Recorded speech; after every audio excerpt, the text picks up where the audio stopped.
Tonight. Our chairs aren't swirling. Nope. But yeah, we've got that story coming up. It's really interesting how many people since the pandemic have just decided, I'm changing careers, quitting my job. You know someone who has gone through some of those questions as of late. We all do. Well, we begin with some breaking news. 2 Cleveland police officers were taken to the hospital. This happened late this afternoon after a man attempted to run them over. According to police, a manager at McDonald's on Memphis Avenue flagged them down when they found an unconscious man in a car. When the man woke up, he put the car into drive, then started backing up. He did not listen to officers' orders to stop and injured the 2 officers before driving away. He was later arrested. A 3rd officer was also injured during the course of that arrest. All officers involved will be okay. Well, police are also looking for the gunman who shot into a Cleveland Heights home, killing a 13-year-old boy inside visiting relatives. Jasmine Monroe joins us live from outside the police department now, where officers and that boy's family are pleading for anyone who knows something to come forward. Jasmine? Yeah, that's right, Sarah. Such a sad story. No mother should ever have to bury her son, especially just coming in town visiting a family member. Now, we want to give you more details as we have learned them throughout the day. So she tells us that they were in town from Milwaukee and staying with their relatives. Now, the shooting happened inside of her sister-in-law's house around 6 p.m. She heard gunshots, came down to find her son bleeding at the kitchen table. He was rushed to University Hospital, where he later died. Now, his mother is calling out to those who killed her son to come forward. He went to Milwaukee School of Languages. He took Japanese and French. We just went ATV, four-wheeling yesterday. We coming to see my family, coming to a high school reunion. If anybody know anything, please come forward. Please come forward. Please reach out. Yeah, the pain in that mother's voice. I mean, there is video that we do have, and of course that we won't be showing. But, you know, Sarah and Jay, just to see the pain in her eyes, it's definitely heartbreaking. Folks at home, if there's any information that you do know involved in this case, of course, this is a developing story, and we're hoping that you send that message to Cleveland Heights Police Department. Back to you. Just listen to that mom. Absolutely. Do what you can. Thanks, Jasmine. Well, Sarah, big news from Albany, New York today, as a still defiant Governor Andrew Cuomo announced during a news briefing today he is stepping aside as the state's governor. NBC's Jay Gray now has more on the once wildly popular governor's incredible fall from grace. It is your best interest that I must serve. After months of allegations and an investigation that alleged he sexually harassed 11 women, including 9 state employees, this morning, facing possible impeachment, New York Governor Andrew Cuomo announces his resignation. Given the circumstances, the best way I can help now is if I step aside and let government get back to governing. Disputing many of the allegations outlined in the investigative report, Cuomo says his behavior was taken out of context while acknowledging he has been too familiar with people and that his sense of humor can be insensitive and off-putting. It has been an incredibly rapid fall from grace for the governor, considered a rising superstar in the Democratic Party after his initial response to the pandemic.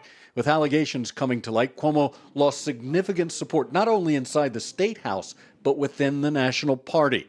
After a 14-day transition period, Lieutenant Governor Kathy Hochul will become the first female governor of New York. On social media, she says she agrees with the decision and is prepared to lead as New York State's 57th governor. As the state's 56th governor now retreats with no clear flight plan moving forward. Jay Gray, NBC News. Well, to Washington now, where the U.S. Senate passed that massive $1 trillion infrastructure bill this afternoon. The bipartisan bill includes more than $550 billion for roads, broadband internet, water pipes, and public works systems. The bill now goes on to the House. Speaker Nancy Pelosi, though, says she will not allow a vote in the House until the Democrats' separate $3.5 trillion spending plan is also passed by the Senate. Now, that bill, focused on poverty, health care, and climate change, isn't expected to get any Republican support. Canceled last year during the pandemic, the Cuyahoga County Fair is back and still full of funnel cakes, fries, rides, and of course, farm animals. Mark Namick has been there all day and tells us what's different and what's not. Good afternoon, Mark. Good afternoon from a steamy county fair.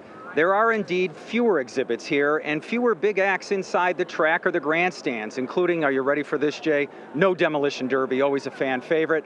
But the fair is promising that the Demolition Derby will return next year. Now, the fair is offering new rides from a new ride company, and those people that came out on a steamy, rainy day, their excitement, well, it was running at pre-pandemic levels. We're both teachers, and we wanted some fun before we go back to school, and the junk food. We anticipate that we could be in a situation soon where events like this won't be able to be held. So we wanted to get one last hurrah and try to do it as safely as we could. I actually used to show in the 4-H barn as a kid, so I definitely missed having the fair. And it's so nice to be back and see everything still standing. Now, earlier fairs have indeed reported larger crowds than normal, considered the post-pandemic bounce. Cuyahoga's hoping for the same thing. That fair runs through this Sunday, and I got to tell you, Jay and Sara, that I did have a taco today that came served in a Doritos bag, and it will give, I think, the funnel cake a run for its money for most tasty. Wow. And definitely most deadly for a guy my age. Well, I was going to say have an elephant ear for me, but given that you've already had the taco, I guess we'll have to save that for another time. Mark Namick, live at the fair. Mark, enjoy yourself. Thank you. Oh, one of those fresh lemonades would be nice. Oh. We've got some good news now for Ohio's economy. Today, Peloton broke ground on its first U.S. factory right here in Ohio. The $400 million factory is being built in Troy Township, that's south of Toledo. The plant aims to speed up production and delivery of its popular cycles and high-end treadmills. It's expecting to create 2,000 jobs and should be up and running by 2023. The high-end fitness company currently contracts its manufacturing to third parties in Asia. It's a big deal. It's a big deal. This company has seen explosive growth through the pandemic as people decided, hey, it's pretty nice to work out at home, even if they had to, and that's how it got started, right? Exactly. But to have it here in Ohio, I think is really good news for all of us. It is. It means jobs, and you have one. I use one. They're addicting, folks. That's all I can say. I mean, I've never really been a big cyclist, but it's a great way to have a low-impact workout. You can do it in the comfort of your home, and they have classes that are led by professional instructors. But what I really enjoy, and we've talked about this before, are the scenic rides. Yes. So if you want to ride in downtown Paris, you can do that. Yesterday morning, I rode in Honolulu, and it's beautiful. It's just a little escape. Just a nice little escape. Right there in your basement. Yes, and it's particularly nice in the winter time. Yes. When I always go to beautiful tropical locales, December, January, February, and I feel like I'm getting a little bit of warm weather. That's very smart. On the bike. It's fun. Yeah, it's fun. I like to ride outside this time of year, but I just love the app too. All the stretching, they have strength workouts. I think you're going to see more of this industry take off, I think, as we continue to stay home a little bit more than normal. Yeah, so. they did enjoy almost a monopoly in that space. Now there's a lot of other competitors. Yep. It's catching on. We'll see. Well, still ahead for us here on What's New, Christina Applegate is opening up about her latest health battle. What the film and TV star is suffering with coming up in Pop Break. But first, one of the most popular players in Cleveland Indians history honored today. We're going to give you a first look at the new Rocky Colavito statue. It's in Cleveland's Little Italy. That's coming up next. And Matt Wentz, I guess hit or miss out there, right today, Matt? Yeah, hit or miss as of right now. We had some decent storms all throughout the morning across portions of the area. Live look at CSU cam right now. We're building some more clouds off towards the west. There are some downpours in the distance as well. Your outdoor dining forecasts might be better inside. It's not only hot and humid, but we do have those storm chances. We'll take you through the next couple days. We've got more tropical air and tropical downpours out ahead of us.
Well, once upon a time, Rocky Colavito roamed the Indians' outfield and swung a baseball bat like that's exactly and only what he was meant to do. My dad, Sarah, once told me Rocky was his favorite player.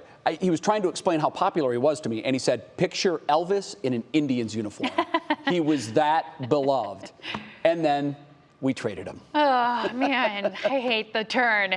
Well, today, more than 60 years after the Indians sent Rocky to the Detroit Tigers, Colavito was back here in Cleveland, where his presence will now remain forever. Here's Dominic Ferrante. For 5 seasons in the late 50s, Indians outfielder Rocky Colavito was among the best players in all of baseball. He was an idol to so many while gracefully patrolling the outfield and leading the American League with 42 home runs in 1959.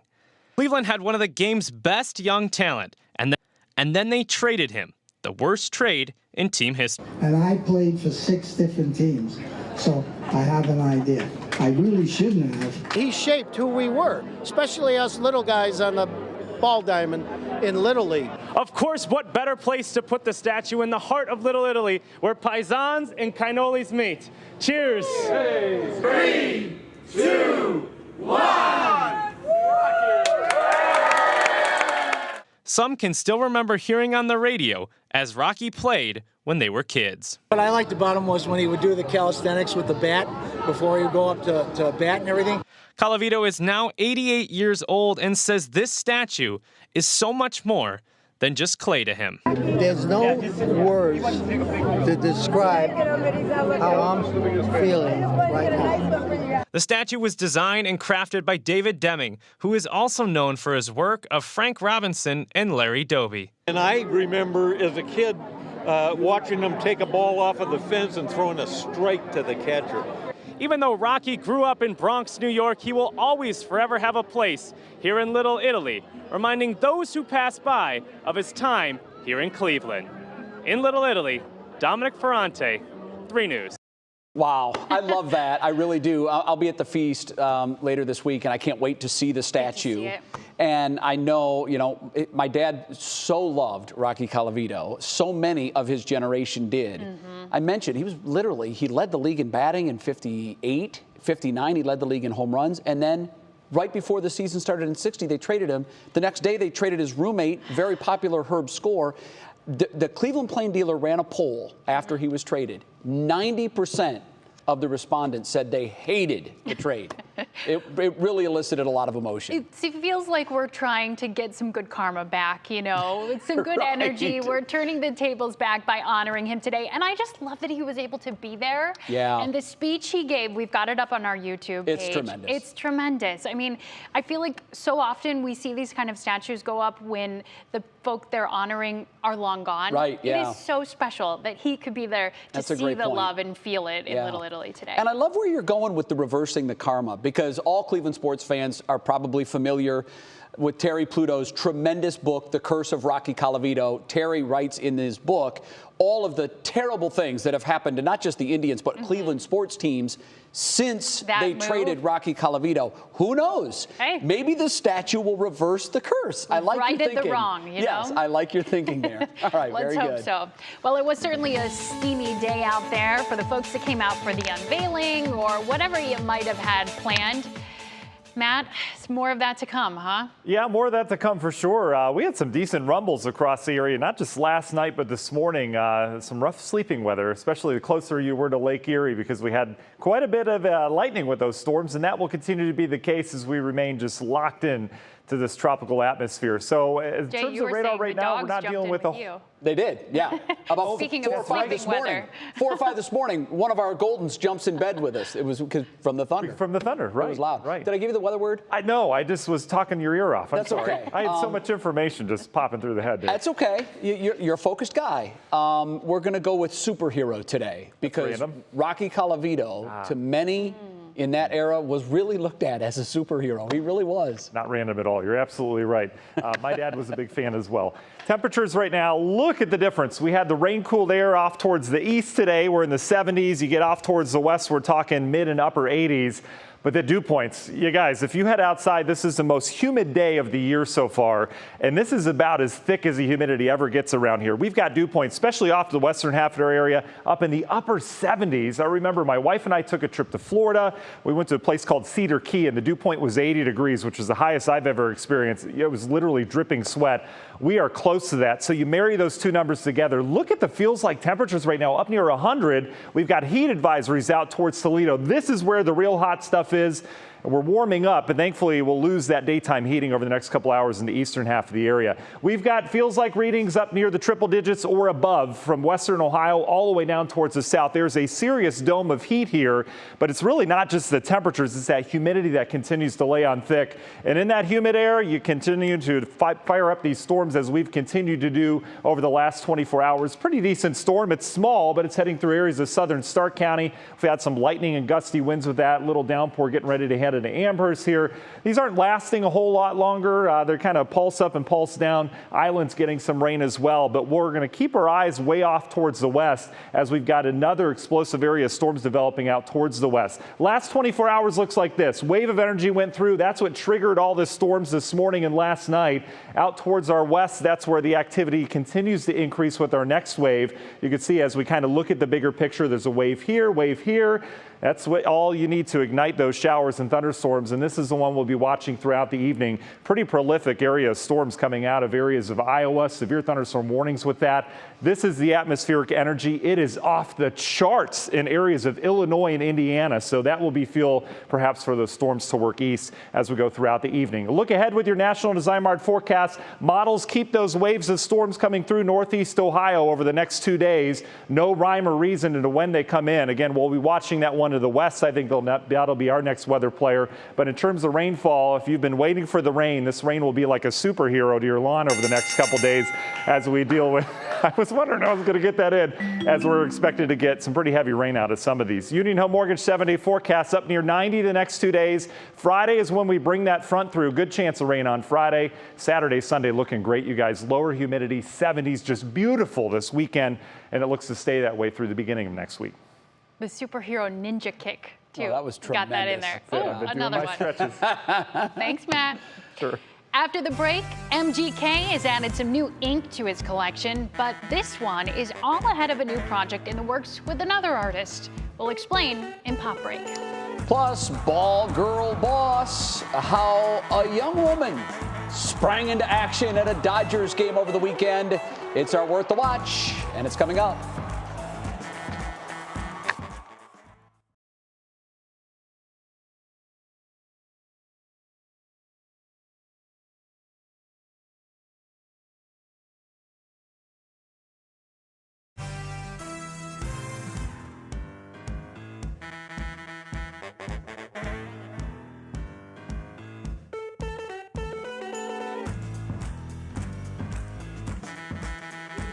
Hi, David. How are you? Pretty good. And then just like that, this morning.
6:22 now, and time for your pop. Garrett Cotton's with us. A very famous celebrity is addressing some health issues. That's right, Jay and Sara. We're going to start Pop Break off on a more somber note today with news that actress Christina Applegate has been diagnosed with multiple sclerosis. The 49-year-old took to Twitter this morning to reveal that she was diagnosed with the autoimmune disease a few months ago. In her post, she wrote, "It's been a strange journey, but I have been so supported by people that I know who also have this condition. It's been a tough road, but as we all know, the road keeps going." Now, this isn't the first time the Married with Children alum has battled health concerns, and in the past, she's expressed that she's felt a duty to her fans to be open about her health. But right now, she's asking for privacy as she navigates this difficult time. Switching gears now to Cleveland's own wild boy, Machine Gun Kelly. The 31-year-old artist and actor took to social media to show off his matching new ink with his partner in crime, Blink-182 drummer Travis Barker. The tattoos on their left forearm reads, "Born with Horns." According to Kelly, that's the title of their next project. MGK captioned the video of the two with their new additions, "Back for Round 2." And the official meal from hip-hop artist Saweetie hit McDonald's restaurants nationwide yesterday, and it's been the talk of the timeline. She's known for her bold fashion choices and unique taste palettes. Saweetie's McDonald's meal fits the mold. It comes with a Big Mac, 4-piece chicken McNuggets, medium fry, medium Sprite, tangy barbecue sauce, and a Saweetie sour sauce. But the deal is you're not supposed to eat it all traditionally. Saweetie herself says depends on your mood. There are several ways for you to try it out. Now, Saweetie is the first female musician with this collaboration, but other celebrities like Travis Scott, BTS, J Balvin, and many more have had the McDonald's collaboration. Jay and Sara, what do you think? Will that make you get McDonald's? Are you like mixing it all up and eating it all together? For her meal, yes. She's layering. Yes, so you can switch the items around, drizzle the sauce, make it your own. It looked appetizing. I definitely am down to try the sauce. I'm not sure that I want fries in my burger. I feel like I need to compartmentalize a little bit more than that. Yeah. But sweet and sour sauce on those fries sounds pretty good. Yeah, that does sound good. I love that. And it's all about the celebrity appeal. It has nothing to do with new products, but I mean, whatever floats your boat. Back to the MGK tattoo. You have to really be in love with the project to stain your body forever with the title. Because think about it. True. If it's a bust, it's on your arm forever as a terrible reminder. He must really be confident that this is going to be big stuff. Well, their last project debuted at #1, so I think they're in good hands. That's true. Yeah, high bar. They but have enough on the sleeve, too. Maybe they could turn it into something else. They really exactly get stuck. That's exactly right. Kiara, thank you. Appreciate it. Thanks, Kiara. Well, we go back to Sunday for today's Worth the Watch. A fan's going to get loose on the field at a Dodgers game, and Sara, 7 security guards tried to catch this guy and bring him down. Some of them were diving. He could go all the way, but wait, the Dodgers ball girl throws an arm out and sends him barreling over the foul field fence. Check this out. 24 years old. She's a college student. She's actually been with the team since 2019. And when you look at her there, she's just a tiny little thing, Sara. But she's got the heart of a lion. Courage, baby. And she took him down. I love how you see her take this like little hop before she gets ready. Like she knows he's coming and she's like, okay, That's go. called the gear up. Yeah. You're gearing up for the big hit. She's got her position. She's clearly a football fan. She's watched this before because she picked a lane. She forced him into it. Put her shoulder down. She's a pro. She's a pro. Good for her. Yeah. Well done. Really good to see. Well, still ahead for us at 5:30, a record number of Americans are quitting their jobs. We'll show you the new data and hear why this is so common across America. Then Google's changing the way it advertises to minors. Many are applauding this move. The new expansion to the search engine's policy, and we'll tell you why they're changing it. And puppy mill rescues, how a local activist is working with questionable breeders to help save dogs in a way all pet lovers can appreciate. We'll be right back.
And now, live from WKYC Studios, this is What's New.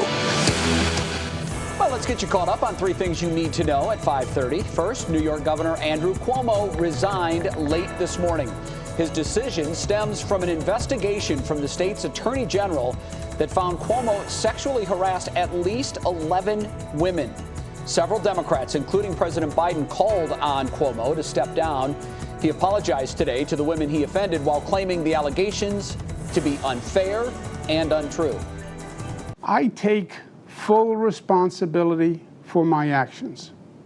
I have been too familiar with people. My sense of humor can be insensitive and off-putting. Today, the governor said his last day will be in 2 weeks. Lieutenant Governor Kathy Hochul will take his place, making her the first woman governor in the state of New York. Also on the politics beat, the U.S. Senate passed a $1 trillion infrastructure bill today. That bipartisan bill includes more than $550 billion in new spending on roads, broadband internet, water pipes, and public works systems. The bill now goes to the House, where Speaker Nancy Pelosi says she will not allow a vote until the Democrats' complimentary $3.5 trillion spending plan is also passed by the Senate. That bill isn't expected to get any Republican support. And the Cuyahoga County Fair is back after a year hiatus. This is live. You're looking at the grounds right now. It's offering new and more rides from a new amusement company. It runs now through the 15th. According to the fair's website, admission passes from last year will be honored since they were printed before the announcement was made that it would be canceled. And with that, we welcome you back to What's New. I'm Jay Crawford, along with Sarah Schuckman, who is in for Betsy. She's off all this week. Great to have you here.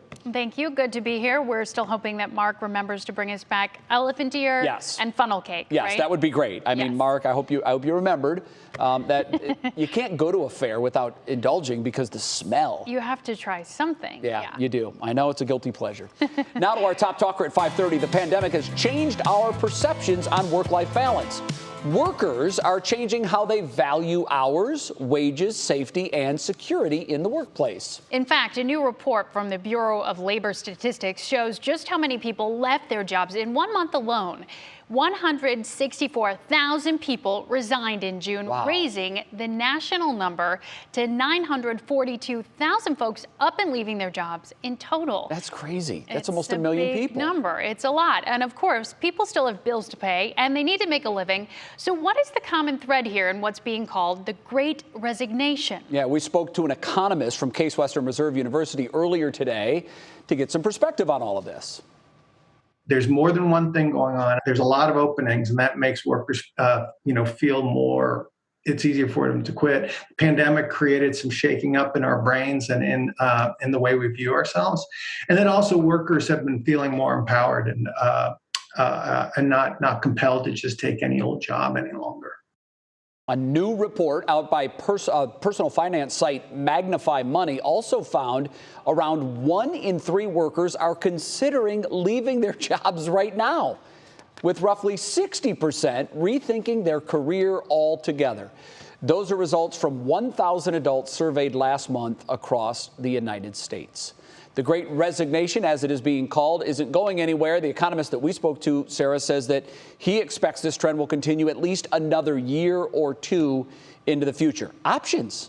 That's what it's about. There are a lot of job openings, which is the good news. So if you are considering such a change, maybe it's the time. And I think we've all just reevaluated, right? That work-life balance. We've seen what's really important to us, and maybe it's time to seek it somewhere else. Yeah, we talked yesterday about the whole idea of working from home. Yes. And then you choose the city in which you work. You don't necessarily have to be tied to the city where your company is based. So we're seeing a lot of that. I personally know a lot of people who, since the pandemic, have relocated to another city doing the same thing they've been doing, but now they're doing it from their homes. And I haven't spoken to any of these folks who say it's a bad thing. Yep. Everybody welcomes this change in their lives. And I think you look at remote work too. If people experienced it and they like it, maybe they're looking for that even if their old job went back to work. Right. You know, Yeah. they're using how companies have handled this pandemic also as another barometer of whether or not they want to be there. Yeah, that's absolutely true.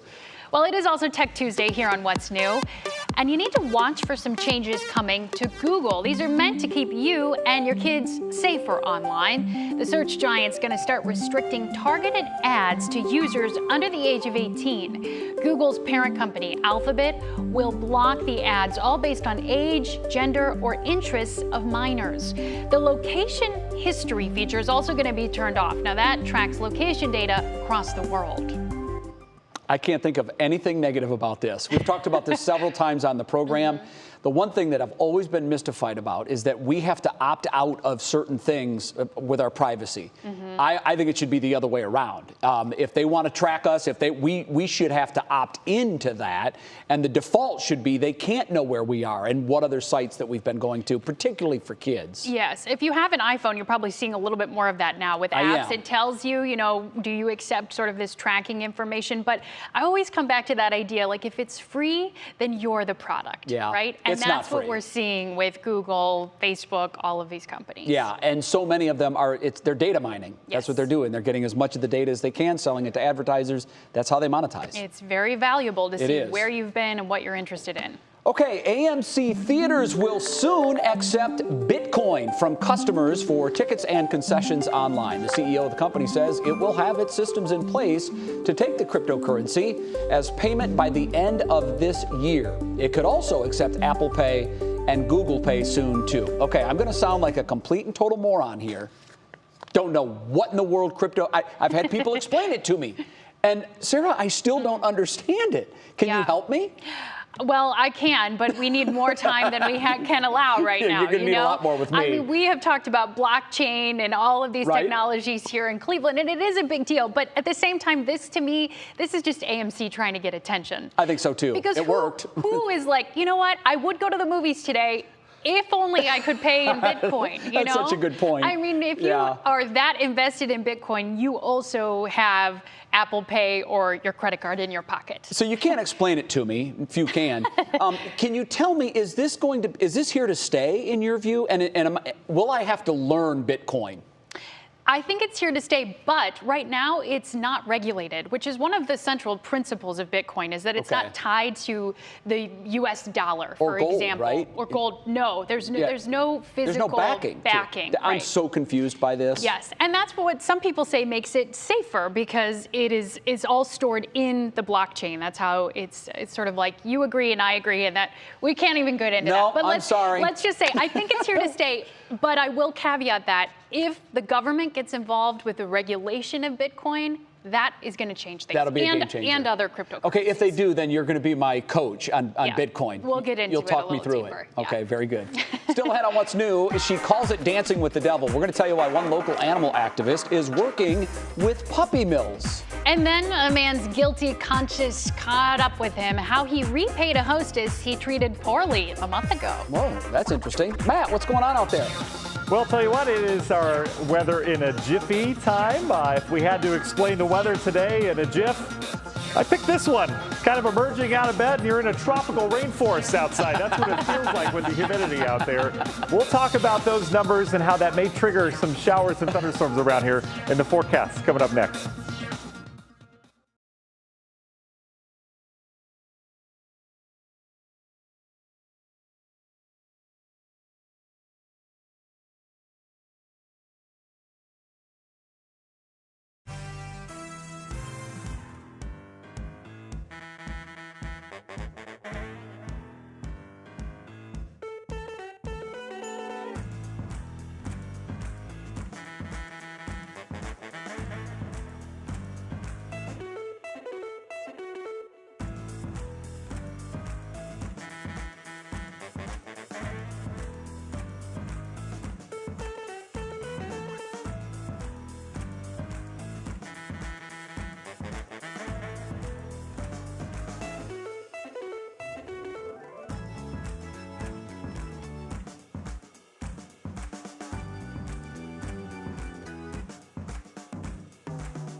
Hey, mic check. This is what's clicking in Cleveland today. We're talking about dogs and spoiling your puppies.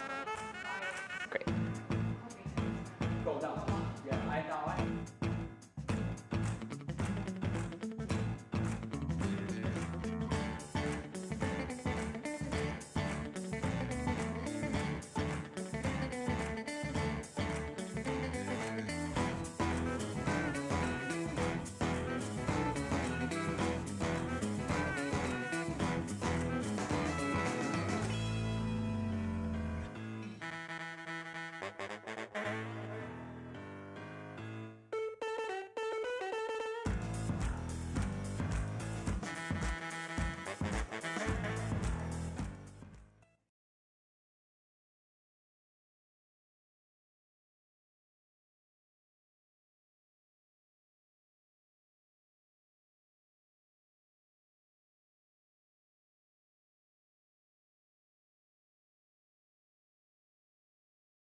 Day 2 of Weather in a Jiffy, and I'm a big fan, I have to say, Matt. This was a good idea, and you were saying it was born out of something you actually do with the producer Monique here on The 5. Yeah, I like to send them instead of saying words. I mean, I think pictures and GIFs, you know, they tell the story better than anything. So explains it all. Mo's creative brain came up with that. I love it. I love it. So we'll see if it sticks around. No pun intended with the humidity around. But Sarah, what is going to be sticking around is this humidity. We are just locked into this tropical atmosphere. And as a result, it does not take much for that air to go upward and produce showers and thunderstorms. Although this evening, I think we're going to be mainly dry. We're dealing with some scattered downpours here and there, one southern Stark County. We've been watching a couple along the lakeshore. They don't last long.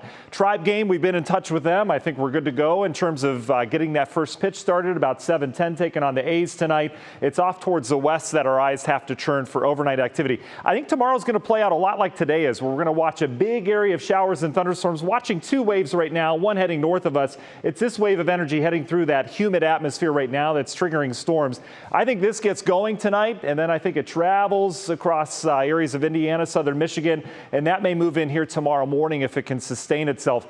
Computer models, the guidance that we use as meteorologists are no help this time of year. I get 20 different solutions in terms of what happens with this. So we go with gut instinct, right? And that's, I think, is going to happen tonight. We've got severe thunderstorm warnings, severe thunderstorm watches out in advance. That's still well west of us. I think we have a quiet evening and overnight out ahead of us. But look at the amount of energy in the atmosphere. This is called CAPE. Jay, take notes. Convective available potential energy. What's that mean? It's how much energy is in the atmosphere in terms of producing those columns and updrafts. Basically, you go poof in this atmosphere and you're forming a cloud and a thunderstorm. It's off the charts. Normally, we measure it off, and that's mainly off towards west. Normally, we measure it up to about 4,000 joules per kilogram, which is really high. Numbers are in the 5,000s. It is just incredibly humid and unstable off towards our west. We're in the 80s now, upper 80s out towards the west. I mentioned this is the most humid day of the year so far. We measure that with dew point. It is just ultra muggy outside. I mean, if you're going out for a walk or jog, you're dealing with feels like temperatures like that, mainly off towards the west. Eastern half of our viewing area is dealing with slightly cooler readings because we've been in the clouds. Temperatures tonight, they're not going to fall much in that muggy air. Notice our computer model keeping us dry through the overnight. I would tend to agree with that. It's tomorrow morning we'll have to watch that cluster of storms move in. National Design-Mart hour-by-hour forecasts. We'll go day by day with this. You can see how we remain unsettled. I think our best chance of rain would be Thursday and then again on Friday. Real good shot at rain as this frontal boundary pushes south. Pretty decent downpours with these, but the good news is we're going to be bringing in much drier air just in time for the weekend, Saturday and Sunday. And then next week, we keep our eye on the tropics. This could become Fred. It's near Puerto Rico now. I've got that in the forecast. Union Home Mortgage 7-day. Look at that little drop of rain. That could be some tropical moisture. You can see until then, we're dealing with just tropics around here through Friday. Weekend looks great right now. And then next week, we turn our eyes towards the tropics. Jay, you taking notes over there? I know you're not going to believe this. I have the CAPE app on my phone, the Convective Available Potential Energy app on my phone. I'm getting the sweats, Jay. I'm getting the sweats. You're my buddy. He's on to you, Matt. You and Betsy are definitely turning me into a weather nerd, no doubt about it. Okay, time right now to see what's clicking in Cleveland. For that, we bring in our digital anchor, Stephanie Haney. Hi, Stephanie. Hi, Jay. Yeah, I've got that convective available potential energy app on my phone, too. I'm just hoping I said that right. It's catching on with all the kids, Matt. Oh, we've got the good ones for you today. This first story shows how powerful and meaningful it is when we own up to our mistakes. A good lesson there, right? Tammy Ramsey has been a host at the Union Bluff Hotel in York, Maine for 25 years. She'll be the first to tell you, you can't please everyone. And she had one rude customer recently who cursed at her and stormed out after a long wait.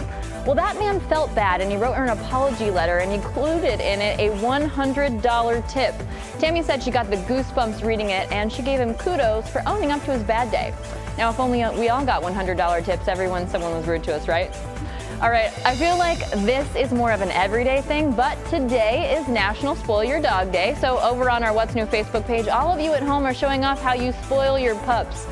I love this one from Jenna Snyder. This is Rupert the dog, and he apparently loves car rides, but he hates when the wind gets in his eyes.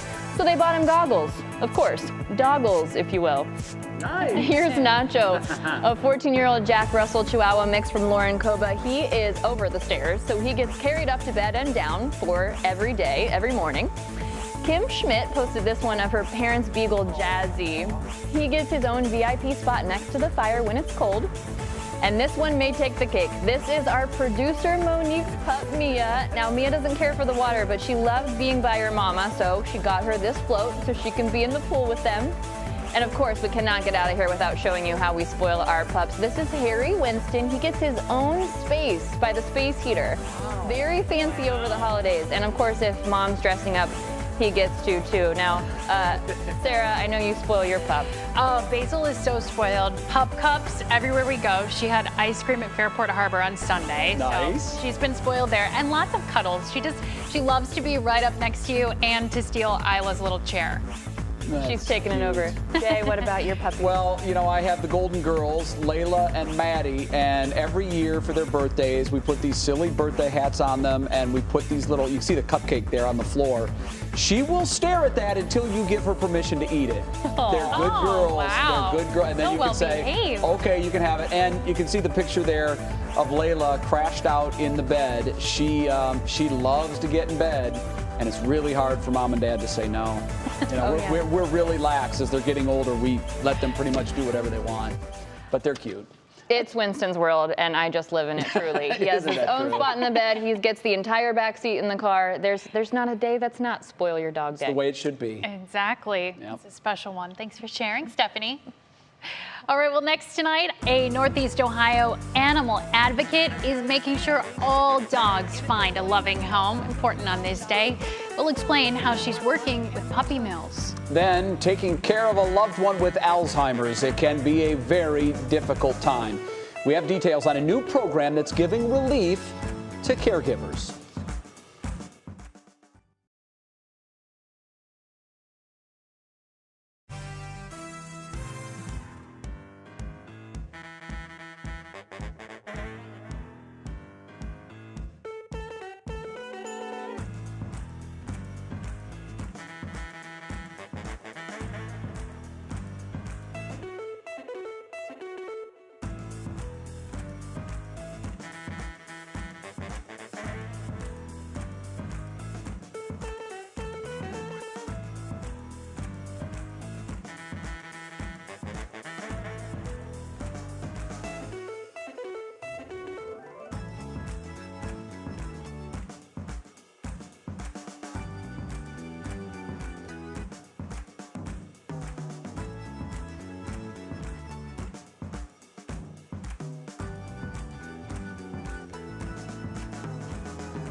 Now a 3 News exclusive, Behind Enemy Lines. 3 News investigator Rachel Polanski explains why a local animal rights activist says she's working with puppy mill owners in order to save dogs. Ready to go? She is up before the sun. We started around 6 a.m. this morning. Driving to Sugar Creek. A lot of people just kind of see it, as, good food, arts and crafts. But there is an extraordinary amount of puppy mills in this area. Jamie Runovich is an animal activist, and this is the first stop on her rescue mission. She is 5, I believe. I love this one. She wants to make it clear, this is not a raid. Yeah, just not in good condition. The breeders willingly gave her this Yorkie because they had no more use for her. The amount of babies she has is just, I would say at least 50.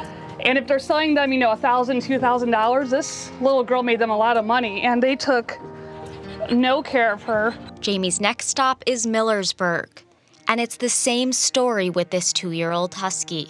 Now that she's basically worthless to them because people are not buying her puppies, they were able for them to surrender her. So why isn't Jamie reporting these breeders to the state? Number one, in most of these cases, she does not know which dogs came from which breeders because she picks them up at a neutral location, like a veterinarian's office.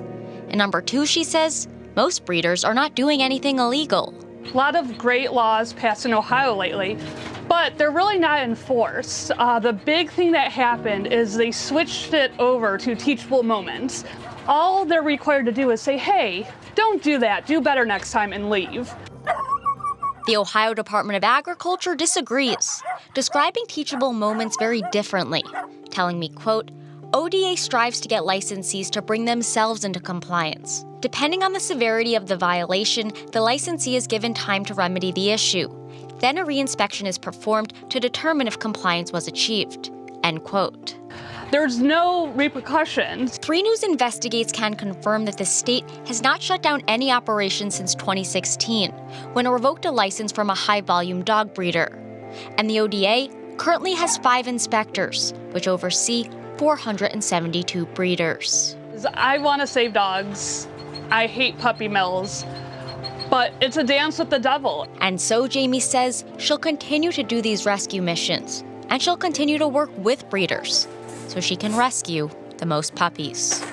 If I don't play nice with people who are running operations, I won't be able to save, puppies with disabilities or, 2-year-old dogs who deserve a chance to live. So what's next for the dogs involved in today's rescue mission? Well, they're heading to humane societies and shelters in Ohio, Pennsylvania, and New York, where they will continue to get medical treatment and hopefully find their forever homes. Rachel Polanski, 3 News.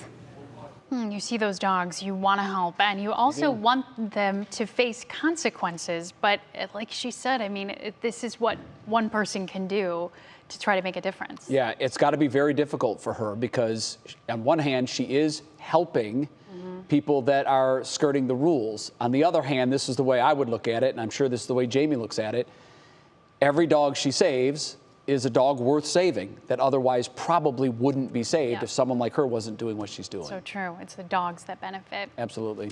Well, some good news now for families taking care of a loved one with Alzheimer's. The Alzheimer's Association recently received a $1 million gift to provide home care for exhausted caregivers. The gift is from a Strongsville man who cared for his wife with Alzheimer's and knows exactly the toll it takes on those at home. There are some eligibility requirements, but those who are interested should reach out to the Cleveland chapter of the Alzheimer's Association. It's to be used for people that are, either living with or taking a lot of time out of their own life to provide that care and need actually to get a break for themselves. especially in this pandemic. This Thursday at the Lorraine Palace Theater, there's an event called Light It Up Purple, a fundraiser for the Alzheimer's Association's Lorain County chapter. Tickets are $25 and include a variety of tastings from Lorain County restaurants and entertainment by our own Monica Robbins. You can find some more details on WKYC.com, and you can also check out Monica's podcast about Alzheimer's disease and more advice for caregivers on Health Yeah with Monica Robbins, wherever you get your podcasts. Still ahead, a Cleveland native just hit the jackpot, literally the impressive Jeopardy win ahead. It's our Show Us Something Good.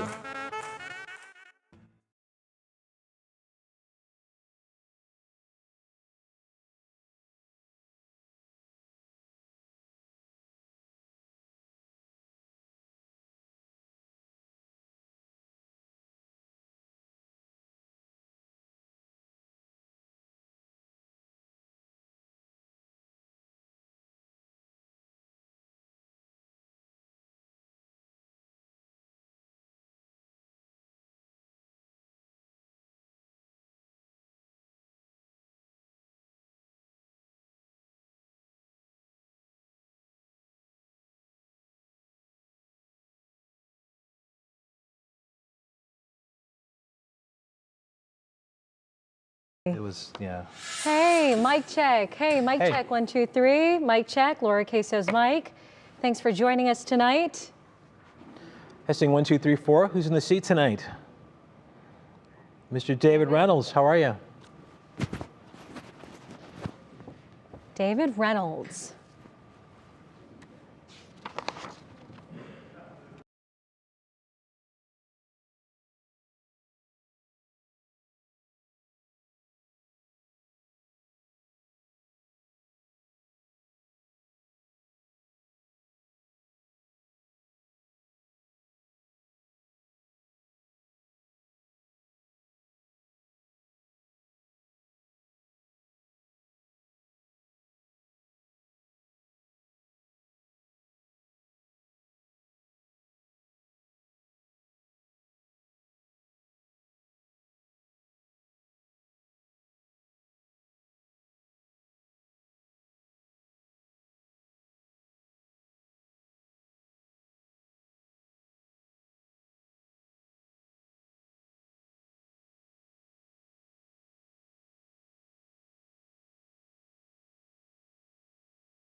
All right, time now for us Show Us Something Good.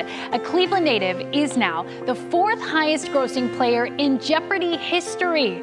Last night, OSU grad Matt Amadio won his 14th game, which brings his total winnings to $440,000. Amadio is facing some criticism, though, after he answered a question in the traditional Jeopardy style, but he said, "What's?" instead of "what is?" Well, the game even clarified on the website that his answer was fine as long as it was posed as a question. Sticklers.